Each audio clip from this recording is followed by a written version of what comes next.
To understand the fall, you first have to understand the city. By 1453, Constantinople was just a shadow of its former self. The Byzantine Empire, once heir to Rome's glory, was in terminal decline. Once Europe's biggest and wealthiest city, its population had dropped from 500,000 to barely 50,000. Inside its legendary walls, empty fields replaced bustling neighborhoods. Centuries of civil war, a deep religious schism with the West, and the devastating sack during the Fourth Crusade in 1204 had hollowed out the empire. That event shattered Byzantium, reducing it to a fragmented, poor state surrounded by enemies. By the mid-15th century, the emperor ruled little more than the city itself and a few scattered territories. Yet Constantinople had one last advantage: its defenses. The Theodosian walls, a triple line of fortifications, had protected the city for 1,000 years. Led by Emperor Constantine XI, the defenders placed their hope in these walls. They were outnumbered and undersupplied, abandoned by Christendom, but they had their walls. On April 6, 1453, the Ottoman siege began. Mehmed II, a young and ambitious sultan, brought an army of 60,000 to 80,000 troops and a powerful navy. In contrast, Constantine had only 7,000 men, his own soldiers and foreign volunteers, including a crucial force of Genoese mercenaries led by Giovanni Giustiniani. But Mehmed's real weapon was his artillery. He'd hired a Hungarian engineer, Orban, to create massive bronze cannons. The largest, nicknamed the Basilic, could launch a 200-pound stone over a mile. For 55 days, these cannons battered the ancient walls. Each night, defenders scrambled to repair the damage. Mehmed also displayed tactical genius. To bypass a huge iron chain blocking the harbor, he ordered his ships dragged overland on greased logs, launching them inside the Golden Horn. This bold maneuver stretched the Byzantine defenders to the brink. Morale plummeted as help from the west never arrived. 29th, 1453, the final assault began before dawn. Mehmed sent wave after wave of troops against the walls. The defenders, though exhausted, held off the first two attacks with incredible courage, but their numbers shrank with every clash. Then came the worst blow.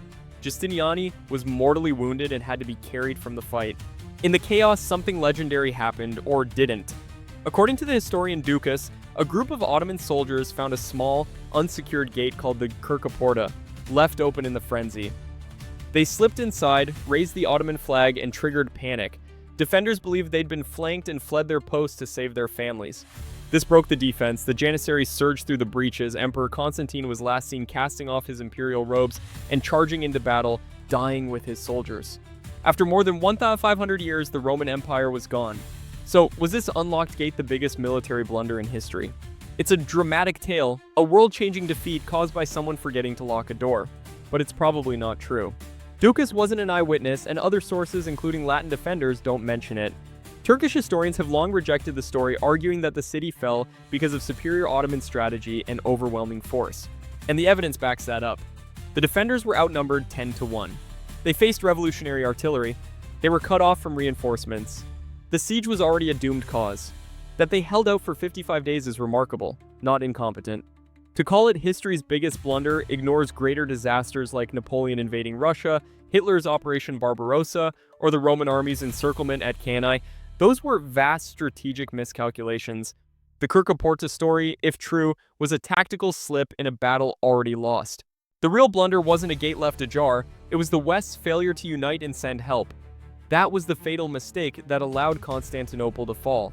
The siege marked more than just a defeat. It ended the Roman Empire and elevated the Ottomans to world power status, redrawing global history. Its consequences were far-reaching. Greek scholars fleeing the city helped ignite the Italian Renaissance. The loss of eastern trade routes spurred the age of exploration, leading to the discovery of the Americas. The world changed because of what happened in 1453. The tale of the Kirkaporta Gate endures because it simplifies a vast, tragic collapse into a single human mistake. It's a powerful symbol, but not the real reason the city fell. The end came from decades of decline, overwhelming force, and the silence of a divided Christendom. It wasn't the biggest blunder, but it remains one of history's most enduring cautionary tales.